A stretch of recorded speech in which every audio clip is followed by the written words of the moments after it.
باپ بیٹے کا مکالمہ۔ حالت نبوت سے سرفراز ہو کر حضرت ابراہیم خلیل اللہ علیہ السلام کئی دن بعد گھر تشریف لائے تھے۔ دیکھا کہ سامنے والد سنگ تراشی میں مصروف ہے۔ والد نے غضبناک نگاہوں سے بیٹے کو گھورتے ہوئے سوال کیا، کہاں سے آ رہے ہو؟ حضرت ابراہیم علیہ السلام نے والد کا سوال نظر انداز کر کے جھک کر ایک تراشیدہ چھوٹا سا بت اٹھایا اور ادب و احترام ملحوظ ہاتھ رکھتے ہوئے نہایت محبت سے والد سے مخاطب ہوئے۔ قرآن کریم میں باپ بیٹے کے مکالمے کو یوں بیان فرمایا گیا ہے۔ ترجمہ: ابا جان، آپ ایسی چیزوں کو کیوں پوجتے ہیں جو نہ سنیں اور نہ دیکھیں اور نہ آپ کے کچھ کام آ سکیں؟ ابا جان، مجھے ایسا علم ملا ہے جو آپ کو نہیں ملا، تو میرے ساتھ ہو جائیں، میں آپ کو سیدھی راہ پہ چلا دوں گا۔ اب شیطان کی پوجا نہ کیجیے، بے شک شیطان اللہ تعالیٰ کا نافرمان ہے۔ ابا جان، مجھے ڈر لگتا ہے کہ آپ کو اللہ کا عذاب نہ پکڑ لے اور آپ شیطان کے ساتھی ہو جائیں۔ اس نے کہا، اے ابراہیم، کیا تو نے میرے معبودوں سے برگشتہ ہے؟ اگر تو باز نہ آئے گا تو میں تجھے سنگسار کر دوں گا، جا ہمیشہ کے لیے میری نظروں سے دور ہو جا۔ ابراہیم علیہ السلام نے سلام کیا اور کہا، میں آپ کے لیے اپنے پروردگار سے بخشش مانگوں گا، بے شک وہ مجھ پر بڑا مہربان ہے۔ سورہ ابراہیم آیات 42 تا 47۔ بت خانے میں تباہی کا منظر۔ ابھی کچھ ہی دن گزرے تھے کہ عید کا تہوار آ گیا۔ قوم کے لوگوں نے حضرت ابراہیم علیہ السلام کو بھی شہر سے باہر میلے میں چلنے کی دعوت دی، لیکن انہوں نے طبیعت کی خرابی کا کہہ کر جانے سے معذرت کر لی۔ در حقیقت وہ ایسے ہی کسی موقع کی تلاش میں تھے۔ چنانچہ جب پوری قوم میلے میں شرکت کے لیے چلی گئی تو حضرت ابراہیم علیہ السلام ایک کلہاڑا لے کر بت خانے میں داخل ہوئے۔ ان میں سے اکثر ان کے باپ آزر کے ہاتھوں سے تراشے ہوئے تھے۔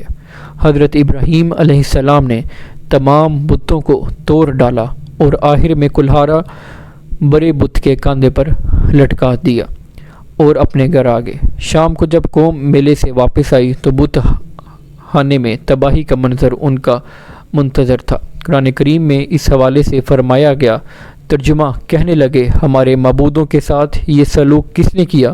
بے شک وہ تو ظالموں میں سے ہے۔ لوگوں نے کہا، ہم نے ایک نوجوان کو ان کا ذکر کرتے ہوئے سنا ہے، اس کا نام ابراہیم ہے۔ وہ بولے کہ اسے لوگوں کے سامنے لاؤ تاکہ وہ گواہ رہیں۔ جب ابراہیم علیہ السلام آئے تو انہوں نے کہا، کیا ہمارے معبودوں کے ساتھ یہ کام تم نے کیا ہے؟ تو حضرت ابراہیم علیہ السلام نے کہا، یہ کام اس بڑے بت نے کیا ہوگا، اگر یہ بولتے ہیں تو ان سے پوچھ لو۔ وہ سر نیچا کر کے بولے، تم جانتے ہو کہ یہ بول نہیں سکتے۔ سورۃ الانبیاء آیات نمبر 58 تا 65۔ آگ میں ڈالنے کا واقعہ۔ آگ میں ڈالنے کا فیصلہ۔ بتوں کو توڑنے کا عمل نمرود سمیت پوری قوم کے لیے ناقابل معافی جرم تھا، لہذا فیصلہ کیا گیا کہ حضرت ابراہیم علیہ السلام کو آگ میں ڈال دیا جائے تاکہ آئندہ کسی کو بتوں کی بے حرمتی کی ہمت نہ ہو۔ چنانچہ پوری قوم لکڑیاں جمع کرنے کے عمل میں مصروف ہو گئی، یہاں تک کہ اگر کوئی بیمار پڑ جاتا یا کسی کا کوئی کام نہ ہوتا تو وہ منت مانتا کہ اگر مجھے شفا ہو گئی یا میرا کام مکمل ہو گیا تو میں ابراہیم علیہ السلام کو جلانے کے لیے لکڑیوں کا گٹھا دوں گا۔ ایک مدت تک قوم لکڑیاں جمع کرتی رہی۔ جب لکڑیوں کا پہاڑ کھڑا ہو گیا تو ایک بہت گہری خندق کھودی گئی، لکڑیوں کے اس ڈھیر کو اس میں ڈالا گیا۔ کہتے ہیں کہ بہت گہرائی میں ہونے کے باوجود بھی لکڑیوں کا ڈھیر آسمان سے باتیں کر رہا تھا۔ جس دن لکڑیوں کے ڈھیر میں آگ لگائی جانی تھی، اس سے پہلے شیطان نمرود کے دربار میں پہنچا اور بولا، بادشاہ سلامت، جب لکڑیوں کے اس پہاڑ میں آگ لگے گی تو اس کی تپش کی وجہ سے کوئی بھی اس کے قریب نہ جا سکے گا، لہٰذا آپ ابراہیم علیہ السلام کو آگ میں کیسے ڈالیں گے؟ یہ وہ سوال تھا کہ جو نہ نمرود کے کند ذہن میں آیا تھا اور نہ ہی اس کے مشیروں اور مصاحبوں کے۔ شیطان نے جب نمرود کو پریشان دیکھا تو فوراً بولا، تم پریشان کیوں ہوتے ہو؟ میں ہوں نا، تم بس ایسا کرو، اپنا ایک بہترین شخص میرے حوالے کر دو، میں اسے ایک ایسی مشین بنانا سکھا دوں گا جسے کسی بھی چیز کو کافی دور تک پھینکا جا سکتا ہے۔ چنانچہ قوم میں سے ایک بہترین کاریگر کو تلاش کر کے شیطان کے حوالے کر دیا گیا۔ علامہ عماد الدین ابن کثیر رحمۃ اللہ تعالی علیہ تحریر فرماتے ہیں کہ جو مشین بنائی گئی اسے منجنیق کا نام دیا گیا۔ سنگ باری کی یہ دستی مشین ایک مقام پہ کھڑی کر دی گئی۔ منجنیق بنانے والے شخص کا نام ہزن تھا۔ وہ دنیا کا پہلا انسان تھا جس نے منجنیق بنائی، جس کی پاداش میں اللہ تبارک و تعالی نے اسے زمین میں دنسا دیا اور وہ قیامت تک زمین میں ہی دنسا ہی رہے گا۔ قصص ابن کثیر صفحہ 167۔ آگ کے غضبناک شعلے آسمانوں تک۔ تاریخی روایات میں ہے کہ جب شہر کے لوگ کئی ماہ تک میدان میں لکڑیاں جمع کرتے رہے، دراصل قوم نمرود لکڑیاں جمع کرنے کا کام اپنے باطل معبودوں کی خوشنودی کے لیے کر رہی تھی تاکہ پتھر کے وہ سب معبود ناراضی ختم کر دے اور حضرت ابراہیم علیہ السلام کے ہاتھوں ہونے والے نقصان کی تلافی ہو سکے۔ لکڑیاں جمع کرنے کے بعد 7 دن اور رات پوری قوم اس میں آگ لگا کر اسے برکاتی رہی، یہاں تک کہ اس کے شعلے فضا میں آسمان تک اس قدر بلند ہو گئے کہ اگر کوئی پرندہ اس پر سے گزرے تو جل جائے۔ آگ اپنے غیظ و غضب کے ساتھ برک رہی تھی۔ اللہ کے خلیل کو موٹی رسیوں میں جکڑ کر منجنیق کے پلڑے میں بٹھا دیا گیا۔ قصہ برادران یوسف علیہ السلام کا دوسرا اور آخری قسط۔ ابلیس کے مکروہ چہرے پر شیطانی مسکراہٹ تھی۔ وہ بیس بدل کر اس پورے عمل کی نگرانی کر رہا تھا۔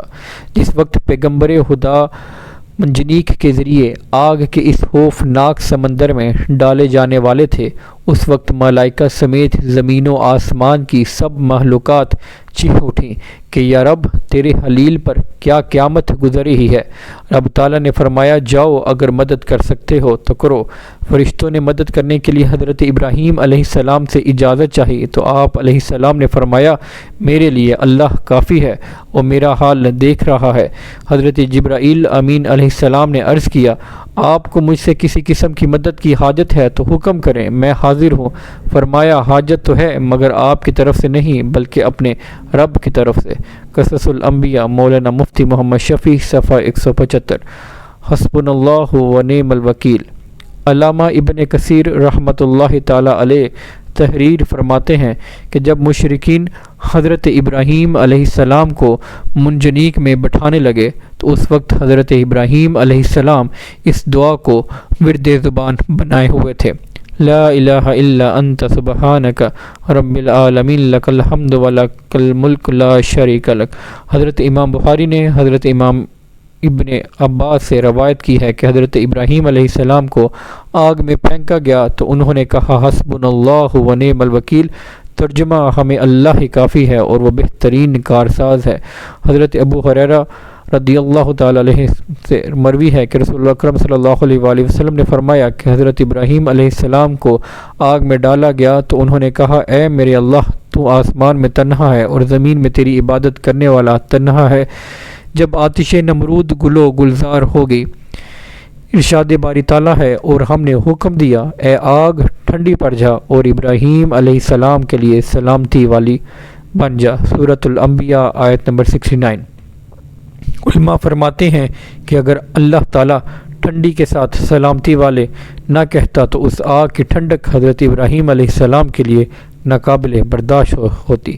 بہرحال یہ ایک بڑا معجزہ ہے جو آسمان سے باتیں کرتی ہوئی دہکتی برکتی آگ کے گل و گلزار بن جانے کی صورت میں حضرت ابراہیم علیہ السلام کے لیے اللہ کی معیشت سے ظاہر ہوا، اور اس طرح اللہ نے اپنے نبی کو مشرکین کی شیطانی سازشوں سے محفوظ فرمایا۔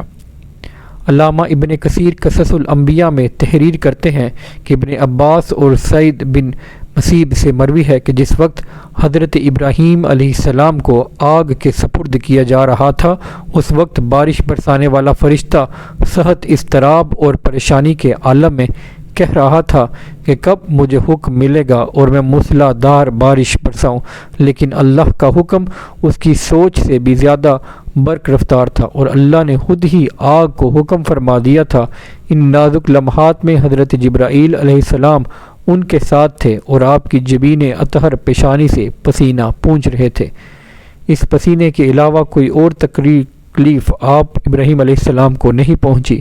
حضرت کعب بن احبار بیان فرماتے ہیں کہ جس روز حضرت ابراہیم علیہ السلام کو آتش نمرود کے سپرد کیا گیا، اس روز آگ سے تپش و گرمائش ختم کر دی گئی تھی، جس کی بنا پر نہ لوگوں کے چولہے گرم ہو سکے اور نہ ہی آگ سے کوئی کام لیا جا سکا۔ حضرت کعب نے مزید فرمایا کہ اس روز آگ نے حضرت ابراہیم علیہ السلام سے بندھی ہوئی رسی کے علاوہ کچھ اور نہ جلایا۔ حضرت سعد فرماتے ہیں کہ حضرت ابراہیم علیہ السلام کے ساتھ سایہ کرنے والا فرشتہ بھی تھا، اور 1 میل تک سایہ ٹھنڈک اور سلامتی تھی، اور سرسبز باغ گل و گلزار بن گیا تھا، جبکہ اس پاس آگ اپنے شعلوں اور شراروں کے ساتھ برک رہی تھی، اور لوگ حضرت ابراہیم علیہ السلام کی طرف دیکھ رہے تھے۔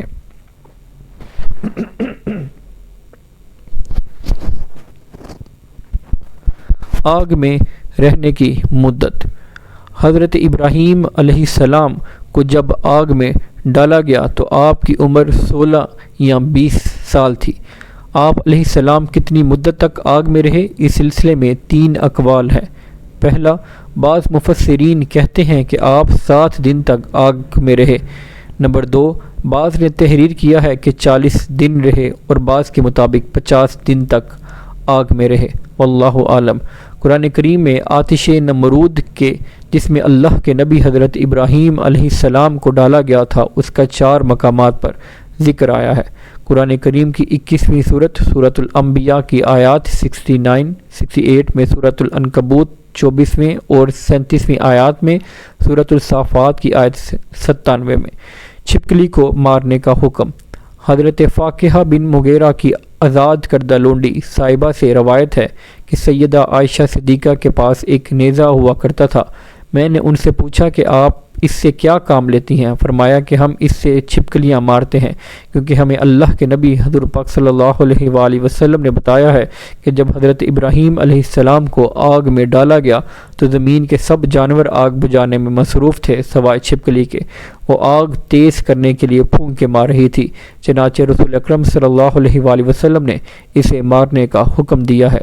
سنن ابن ماجہ حدیث 3231، سنن مسند احمد حدیث نمبر 6504۔ ایمان و یقین کی کمی۔ یہ نوجوان ابراہیم علیہ السلام کا اپنے اللہ پر کامل ایمان و یقین تھا کہ صرف ایک اکیلا شخص باطل کی طاغوتی قوتوں کے مقابلے استقامت کا پہاڑ بن کر کھڑا ہو گیا، اور جب قوم نمرود نے آگ کے برکتے سمندر میں پھینکا تو لبوں پر تھا حسبنا اللہ و نعم الوکیل۔ آج 58 مسلم ممالک اور 2.5 ارب سے زیادہ مسلمانوں کے پاس دنیا کی ہر نعمت وافر مقدار میں موجود ہے، بشمول ایٹمی قوت کے، لیکن اگر کسی چیز کی کمی ہے تو وہ ہے ایمان و یقین کی قوت کی، اور صرف اسی ایک محرومی نے امت مسلمہ کو دنیا بھر میں ذلیل و خوار کر رکھا ہے۔ علامہ اقبال نے سالوں پہلے فرمایا تھا، آج بھی ہو جو ابراہیم کا ایمان پیدا، آگ کر سکتی ہے انداز گلستاں پیدا۔